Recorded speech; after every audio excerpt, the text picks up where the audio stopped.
It's the Experience Action Podcast, where we not only talk about customer experience, but we take action so that we can see the results that this delivers as a winning business strategy. I got a great question from my friend Allison Shapira. Let's go ahead and listen in.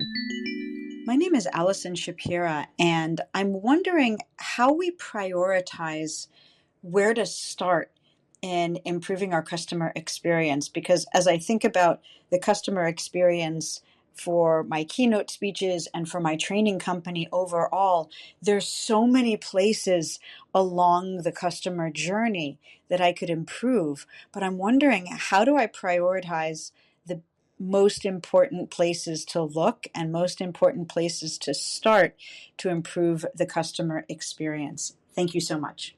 For those of you who don't know Allison, she's an amazing leader in her own right.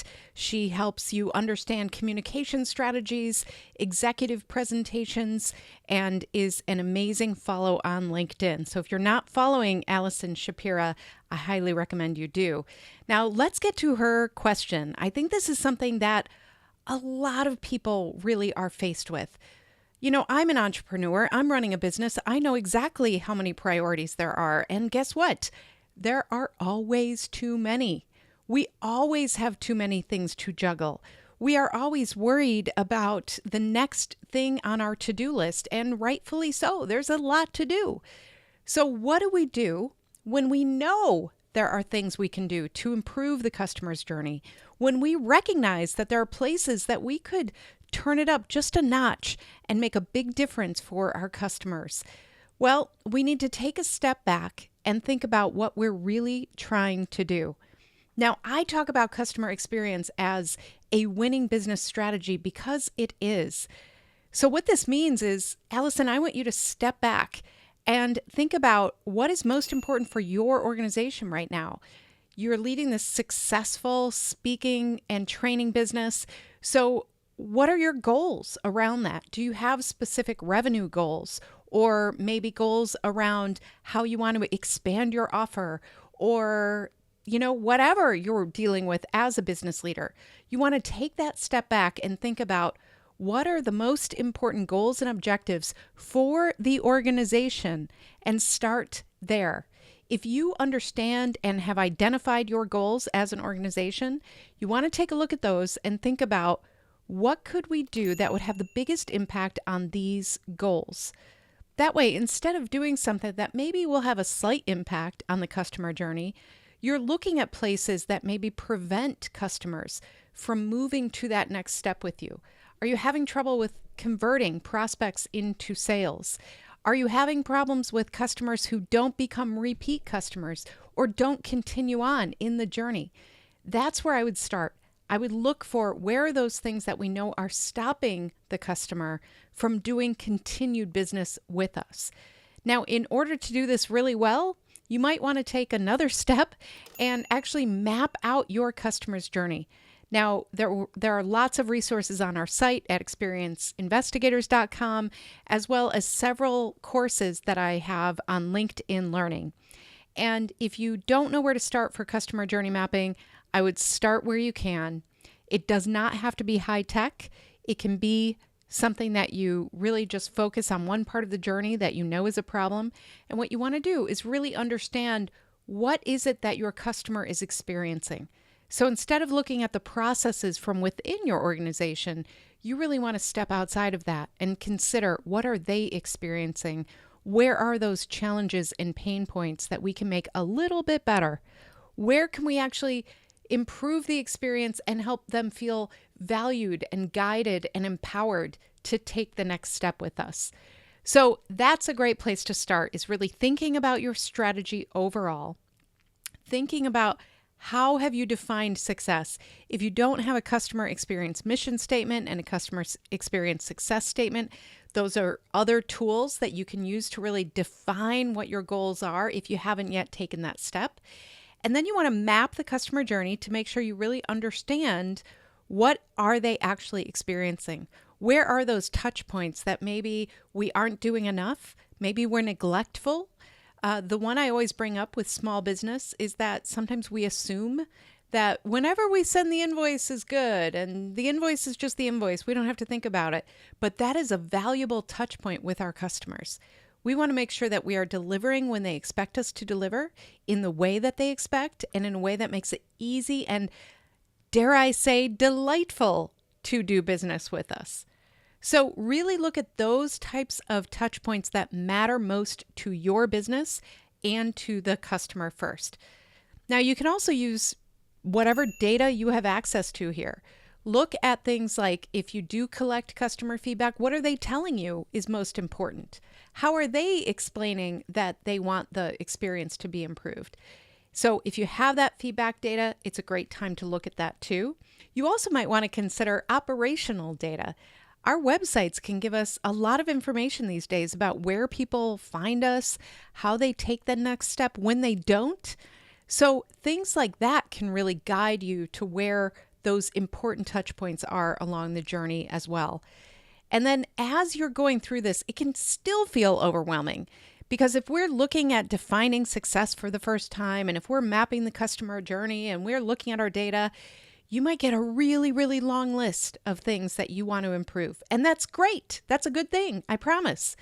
But you want to actually structure that in a way that you make progress. I've seen a lot of customer journey mapping exercises that end with overwhelm, because we usually come up with a great list of improvements. But then when we look to the leaders to make those changes, they say things like, well, that's too much. I can't do that in addition to my job. But this is where we have to go back to why we're doing this. We're doing this to have more successful organizations. We're doing this because we know if we treat the customer better, if we make their life a little easier, if we help them move through the journey and achieve their goal, feel their emotions, feel good about the relationship with us, they will spend more money with us. They will move through the journey more quickly, and they will actually buy from us in the future. And so we have to keep tying it back to, yes, this might feel like it's an addition to your job, but really, isn't this our job?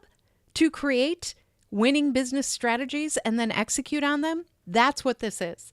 So if you have that long list, if you have too much and it feels overwhelming, I would recommend you think about what are the quick wins and what are the long-term priorities. And so go through that list and start anything that you think you can solve within a week or a month. And then prioritize that list. What can we actually execute on? And then you want to look at those longer term, maybe more complex things that you want to do for your customers. And tie everything back to those original goals. What are we trying to do as an organization? And what is the biggest impact we can have with our customer experience to achieve our goals? Because sometimes people talk about customer experience as if it's just nice to have or the right thing to do. But you know what? We need to have customers, don't we? We need to have customers who spend money with us and not the competition. We need to make sure that our customers are happy enough with us so that they continue to be customers. They continue to show up and make purchases. They continue to refer us to other people. And so when we're looking at doing this as a business strategy, we have to keep coming back to those goals. If you can include leaders throughout your organization, CX is a team sport. We need to have that cross-functional buy-in. And then we also want to pilot things. This is where we can experiment. We can iterate. We can try new things and see if it works. We can get feedback through beta programs or customer interviews and really find out what's working and what's not and how can we move this forward. And then the last thing I want you to remember here, this is not easy work. I don't want to, whitewash this and say that no problem, this is easy. No, this is work. But when the efforts pay off, they really, really pay off. And so if you know the objective that you have and the outcome you want to achieve, and you put in the right effort and you show up and have the discipline to really execute on these strategies, you will see both small and big wins. And what I want you to do is to celebrate every single one of those small wins and then really celebrate those big wins, right? So if your objective is to help more customers convert in your journey, And let's say you knew that there was a certain spot in the journey that just wasn't working. So that's where you put your effort. Well, that might not translate into conversions right away, but what it will translate into is more people moving further into your customer journey. That is a win. So make sure you're not overlooking those things that are leading indicators that tell you that customers are becoming more comfortable, they are moving through your journey, and they are going to get to that point of conversion in ways that they hadn't in the past. So look for ways to celebrate. Look for ways to really make sure that the people who put in the effort are celebrated and that they recognize that all of these efforts are paying off. So what a great question. Thank you so much for this. Thank you to everybody who shows up and watches us on YouTube or listens on your podcast app. We love helping you solve your issues through customer experience leadership. That's what we are all about. So if you have questions about customer experience, we want to hear from you. And if you want to let us know who you are, like Allison did, or if you want to leave an anonymous question, we are open to all of those things. Just leave me a voicemail at askjeannie.vip. We're so happy you're here. We're so happy with the work that you do every day on behalf of your customers. And by being here, you are helping me live my mission, which is to create fewer ruined days for customers, because I really believe that makes a better world. So I'm glad you're in it. Thanks so much for being here, and I'll talk to you next week. To learn more about our strategic approach to experience, check out free resources at experienceinvestigators.com, where you can sign up for our newsletter, our Year of CX program, and more. And please follow me, Jeannie Walters, on LinkedIn.